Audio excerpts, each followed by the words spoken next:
और आज अपन पढ़ेंगे न्याय की धारणा, कंसेप्ट ऑफ जस्टिस। न्याय शब्द जो देखने में इतना आसान प्रतीत होता है, पर राजनीति विज्ञान की एक बहुत बड़ी समस्या के रूप में ये कॉन्सेप्ट बनी हुई है कि आखिर न्याय की सही परिभाषा क्या हो, या जो मुख्य इसके जो न्याय की परिभाषा से आगे बढ़ के है वो है इसकी अप्लाइड कैसे किया जाए, यानी न्याय स्थापित कैसे किया जाए समाज में। तो इसी कॉन्सेप्ट के इर्द गिर्द अपन आज पढ़ेंगे ये टॉपिक। तो न्याय का जो सामान्य मतलब निकला जाता है उसे कभी जैसी करनी वैसी बढ़ने का पर्याय माना जाता रहा है, यानी जो जैसा करे उसके साथ वैसा ही उसे फल मिले, तो यही न्याय है। तो जो मुख्य द्वंद्व की स्थिति पैदा होती है वो है मनुष्य और उसके समाज के बीच के संबंधों के बीच इसको देखा जा सकता है। जो मनुष्य स्वभाव से स्वार्थी प्राणी माना जाता है, यानी वो अपने दुख सुख के हिसाब से अपना कार्य करता है उसी अनुरूप, लेकिन उसके ये कार्य समाज के साथ कितने सच सही बैठते हैं, यानी ऐसा कार्य कौन से कार्य न्यायपूर्ण कहलाएंगे या नहीं कहलाएंगे, इसमें इन दोनों ही बातों का देखना, दोनों ही पक्षों को देखना ज़रूरी है कि मनुष्य का खुद का स्वार्थ भी पूरा होता रहे और समाज की व्यवस्था भी बनी रहे। तो संक्षेप में न्याय का अर्थ समाज के व्यापक कल्याण की सिद्धि है, और उस व्यापक कल्याण की सिद्धि जो व्यक्तियों के हर अलग कल्याण से भिन्न हो, यानी केवल बहुमत तक के कल्याण से भिन्न हो।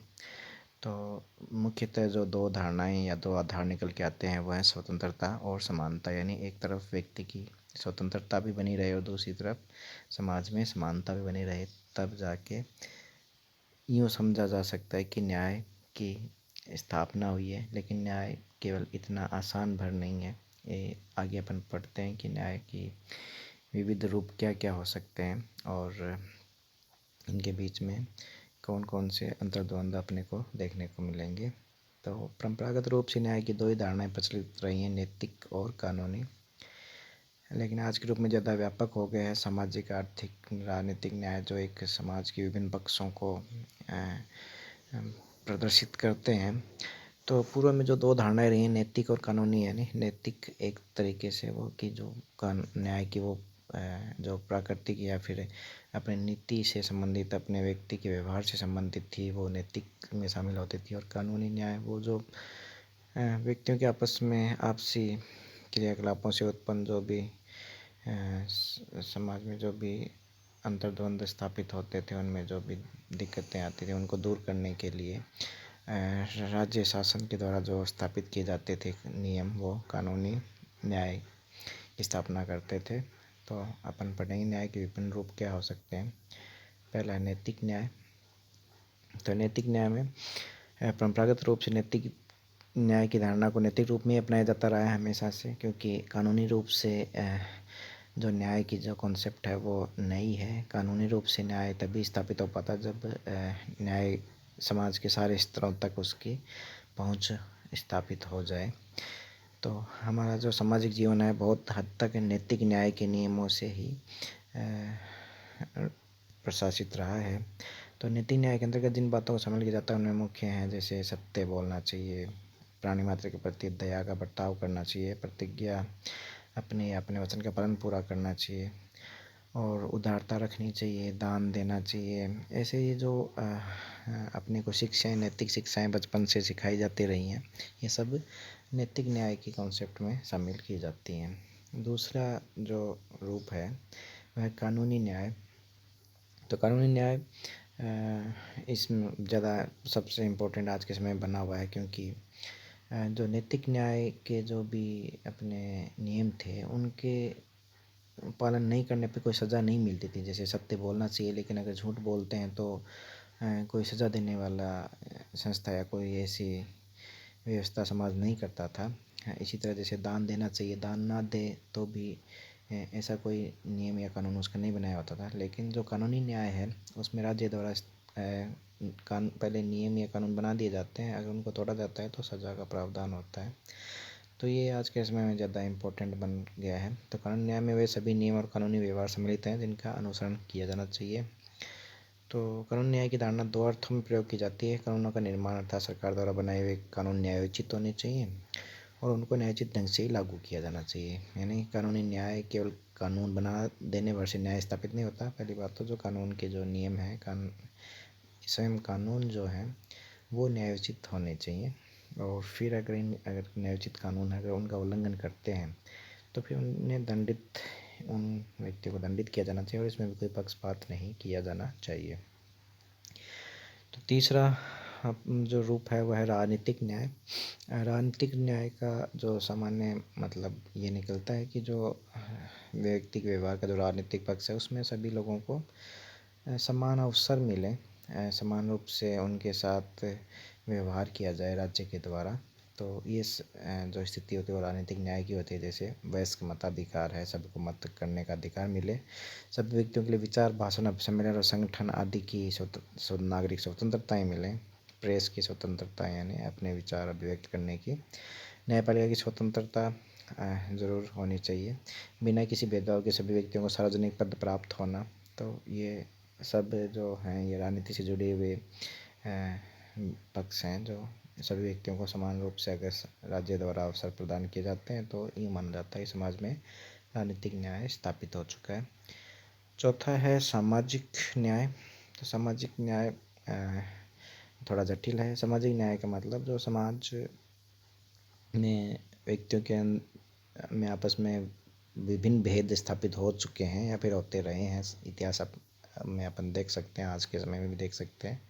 तो समाज वर्गों में, जातियों में, भाषाओं में या फिर ऊंच नीच के जो भी या फिर विभाजनकारी जो भी तत्व हैं उनकी वजह से बटा हुआ है। अपन सब इनसे जानकार भी हैं।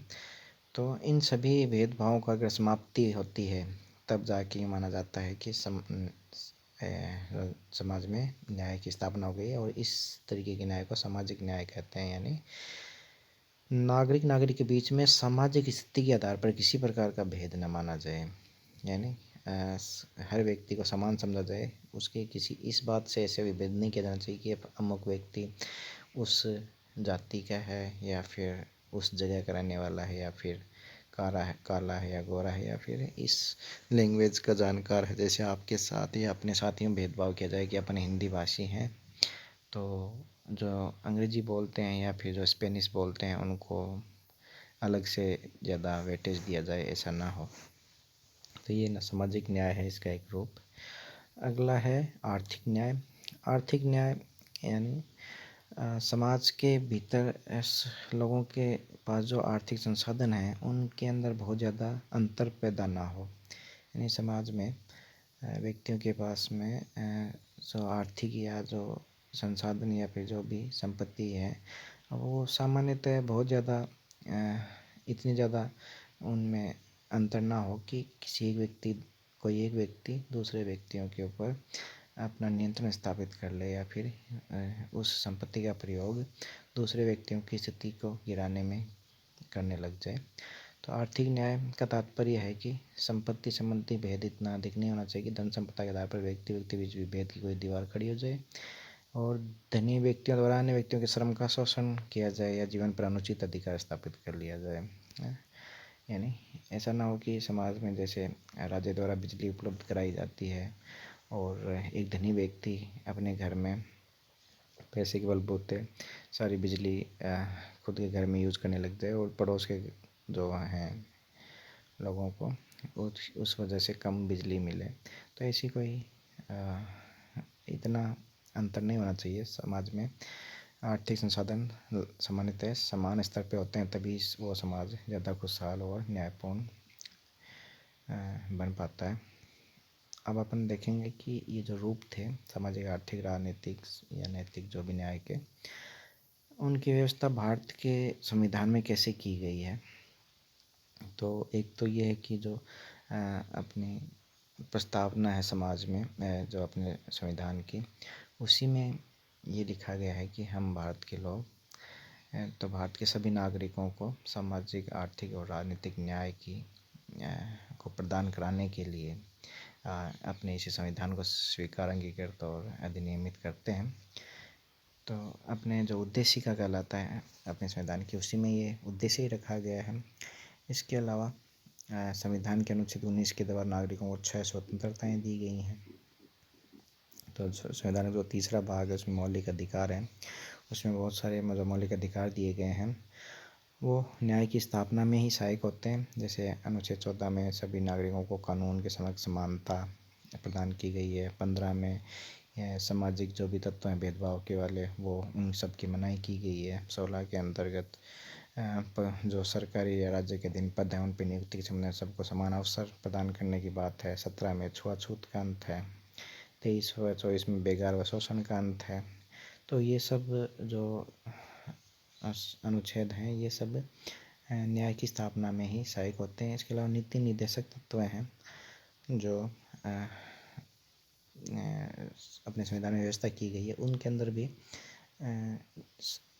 ऐसी व्यवस्थाएं हैं कि समाज में न्यायपूर्ण स्थिति प्राप्त की जा सके अगर उन तत्वों को लागू कर सकें सरकारों के द्वारा। तो जैसे 42 में राज्यों को ये जिम्मेदारी दी गई है कि काम की उचित दशाएं बनाए रखेंगे। 43 में श्रमिकों के लिए निर्वाह योग्य मजदूरी का प्रबंध किया जाना जरूरी है। 44 में ये सभी नागरिकों के साथ समान व्यवहार की संहिता होनी चाहिए। और 45 में बच्चों के लिए निःशुल्क और अनिवार्य शिक्षा की व्यवस्था है। इसी तरह 46 में अनुसूचित जातियों और दुर्बल वर्गों की शिक्षा और धर्म अर्थ संबंधी उन्नति की बातें की गई हैं।